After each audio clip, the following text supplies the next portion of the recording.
I'm here tonight because I'm sick and tired of what's happening to my country. I'm fed up, and I feel an overwhelming need to shine a light on, to illuminate our country's problems. And the most fundamental problem we have in America is that it is no longer a free country. And it is fast becoming a totalitarian state. I know those are strong words, but they're true nonetheless.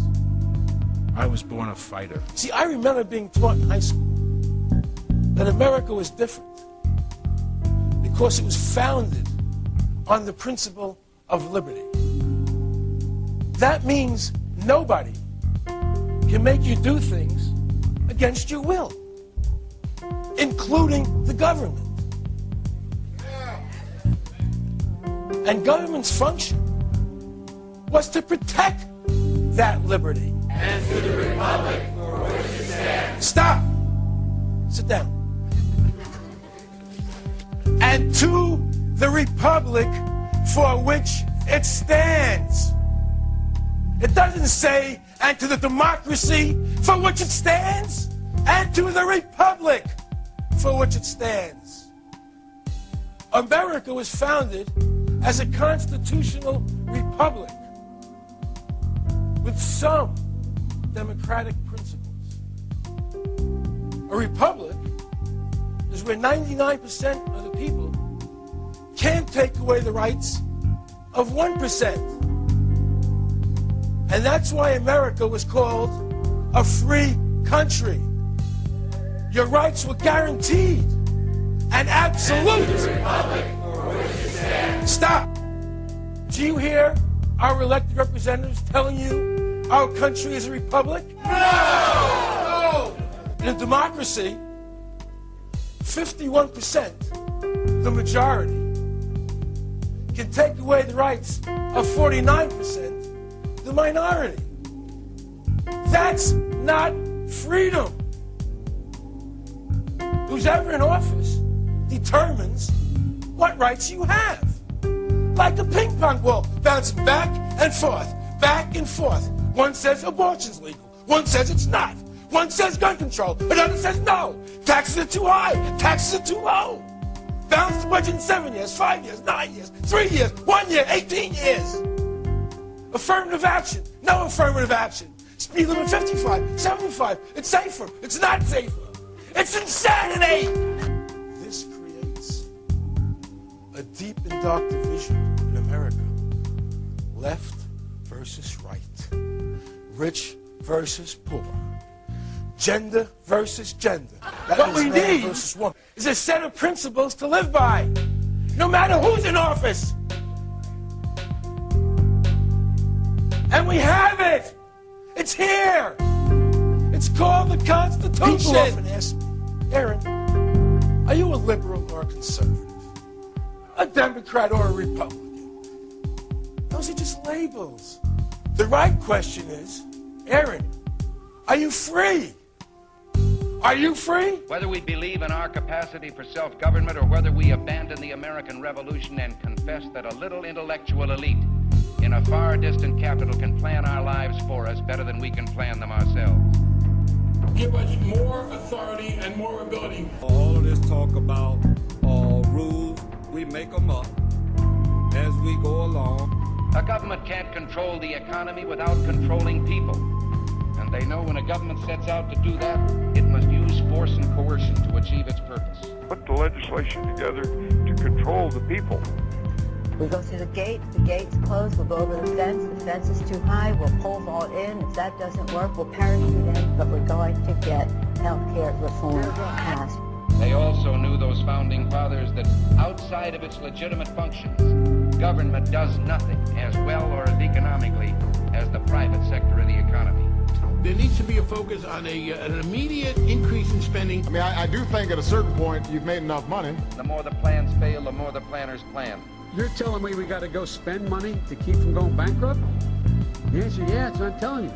We have so many people who can't see a fat man standing beside a thin one without coming to the conclusion the fat man got that way by taking advantage of the thin one.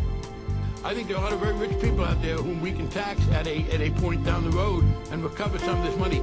The trouble with our liberal friends is not that they're ignorant. It's just that they know so much that isn't so. They'll be crying out for the public option. It's the cost, I think, of having the kind of America that we want to have. Our natural unalienable rights are now considered to be a dispensation of government. And freedom has never been so fragile, so close to slipping from our grasp as it is at this moment. I don't worry about the Constitution on this, to be honest. What good is reading the bill if it's 1,000 pages? We have to pass the bill so that you can find out what is in it. Those voices don't speak for the rest of us. We'll preserve for our children this, the last best hope of man on earth. There have been times where America's shown arrogance. Well, I think it's time we ask ourselves if we still know the freedoms that were intended for us by the Founding Fathers. A big centralized government. That concept is the basis for the destruction of America. It is the antithesis of everything we stand for. There is no greater good than each of us being free. That is the ultimate good.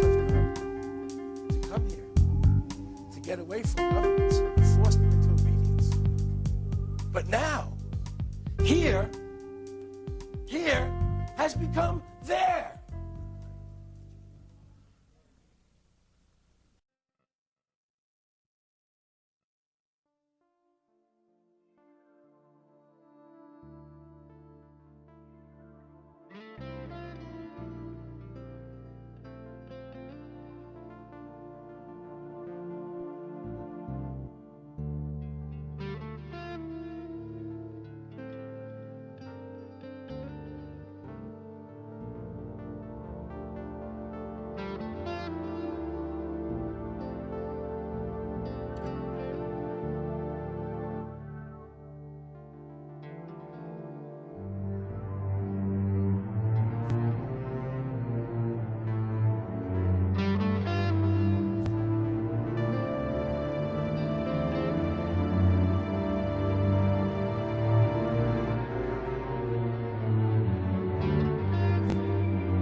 Was sitting outside the classroom waiting to go in, and I saw an airplane hit the tower of a TV. You know, the TV was obviously on, and I used to fly myself, and I said, well, there's one terrible pilot.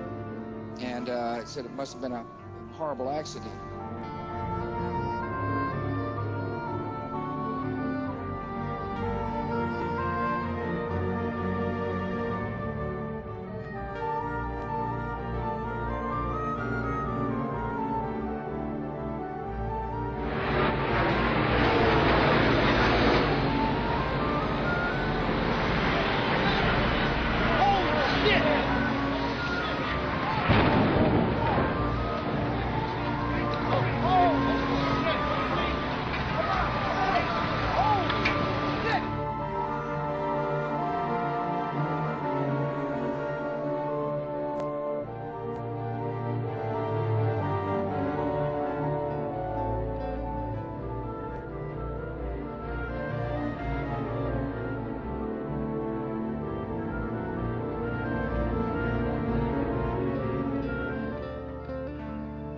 Americans, mobilize. Stand together, stand tall. Tell the government you're mad as hell. No longer cooperate with the government. Do not accept the national ID card. Do everything in your power to restore freedom and your individuality back to America. Stop being a country run by the institutions for the institutions. Let's go back to we the people, by the people, for the people, as opposed to we the institution, by the institution, for the institution. Stand up for your individual rights. Stand up for the godliness that's in each and every one of us.